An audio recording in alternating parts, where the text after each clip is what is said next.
皆さんこんにちは、かなおです。なおかです。今回はクォーターセンチュリークロニクルサイドユニティの高額カードランキング相場トップ30やっていこうと思います。発売からもう約2ヶ月半くらい経過したのよね。ピークの時と比べると結構相場は下がってきた感じかな。かなりシングルで買いやすくはなってきたよね。相場はメルカリでの取引価格を参考にさせてもらっています。ということでランキングやっていこうと思います。30位、オシリスの天空竜1888円。同率30位、エンタメイトドクロバットジョーカー1888円。28位、ブラックマジシャンガール1999円。同率28位、エレメンタルヒーローシャドウミスト1999円。26位、永遠の淑女ベアトリーチェ2000円。同率26位、交際の魔術師2000円。25位、アロマセラフィジャスミン2111円。24位、デスティニーヒーローディアボリックガイ2222円。23位、ビジョンヒーローバイオン2250円。22位、スターダストドラゴン2300円。21位、マジシャンズソウルズ2333円。20位、マスクチェンジ2400円。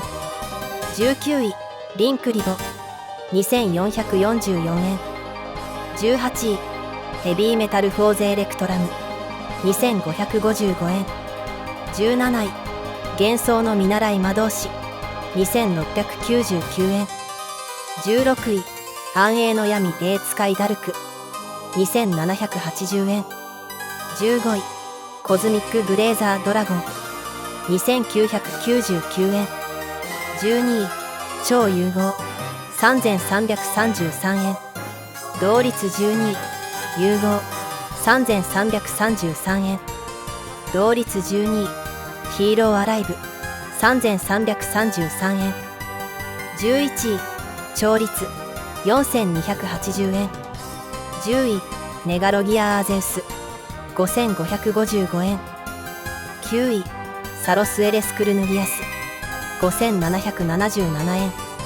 8位、ブラックマジシャン6999円。7位、サンダーボルト8333円。6位、オシリスの天空竜9500円。5位、灼熱のカレー使いヒータ9999円。